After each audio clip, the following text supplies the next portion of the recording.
It's too early to say. Dan ta bang opinion la ka FIR in register case nang ta ai baka an kan yan. But nakaliang jong aro la mundi nang sa review nang sa simbyang review meeting kuno pangila. Usembut Menteri Rambak Sarkar Jelau ba Preston Tensong ubade UMLA ke Penusla konstituensi mendak sing ulah hiar penjurip hi ke jeng tua lum harangan hasurok ba Penusla Shislong. Bakiran mikila pathai kubor ba Preston ulong bu ula pathai ke NHIDCL bakan shim ya ke jeng ba khli panwan ra ke start IIT napo nong ba Guwahati man puli bha halor kerukom shong kini ki mau haswan pen khu jik surok. Ulong ru ba on ujor rak ijahar halor kini ke jingjak rang ban lap ke jeng sisa halor jong kini ke jeng tua. Ke yamantai ka ba ni perkhat kalong kumno ban yo sai ka met jong itu ki arnut ki roranda ki ba ka jing dia skosi ki jam met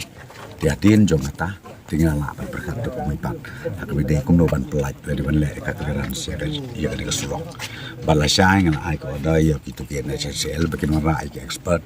bat ki expert na try ki wan na IIT na po Guwahati ban study ba ban pek ba yu lum hakanuk lenti brinla namar ko mau pi mentala jan sakaliur tang siwan sakaliur kala banang kata susu bon ke beta tenak rada mo pi teng ai ko order bakin wan ra di expert kenang bakin wan study ya ka soil condition bagi kini kat badon kam dan tang siapa ke ka beda benda nakaliang jong ka administration kinla ka FIR but number 2 kan ya ka case ngin study na dong sedong kade kelapses jong no laga dei jong wen de charge sel ne dei jong tu company ne dei jong no ka tangam ba parla ban ong ni benta tengai ai ba ka an kan trikam tang ba kumong api yakino kino ki lapses ki bingisian ya katakan pechistom ka ai kat kum ganti pa de pechistom kene ka bajia menta nakaliang jong ki sarkar bat nakaliang jong ka mo MLA jong ka jong ka ni area ro nginam thia nginam dam ngin tristom kum ban le e ka kam namar ka weru kadi ka main road kadi kam de ka basuk namar kala disconnect lut ya ka iya ka yen jumro de katar kadi ka ta ba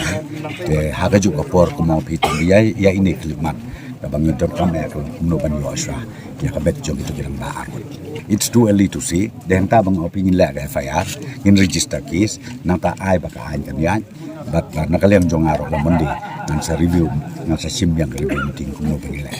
pi yamantang pikat bangi padyo ya kamet jong ide kerang ba ngin nang parla bantrai namar piti ba manta ki rescue team jong ki don jati ki volunteers jong ka snong ka ki don lang siti ko masan phongut ei ki don ki breu siti de lata kata nang dei kamot kamlo de nang daw ngi hap ba lakum no ngin pendep soy ka kam kumno ban yo ya ka met jong itu ki rorang ma bat hadin nang ta ngin sa sedang pada ban le ka kleran stang balasai kin sawan so ki expert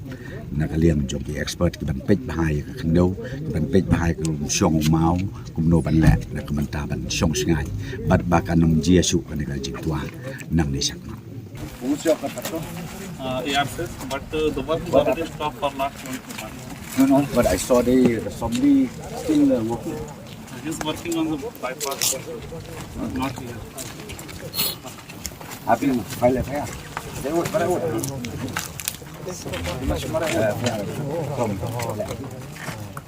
We have to find out exactly.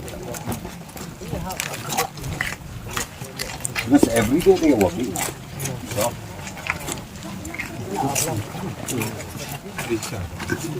You played it. You are from RSS? No, sir, that's from National Study. RSS where? The site.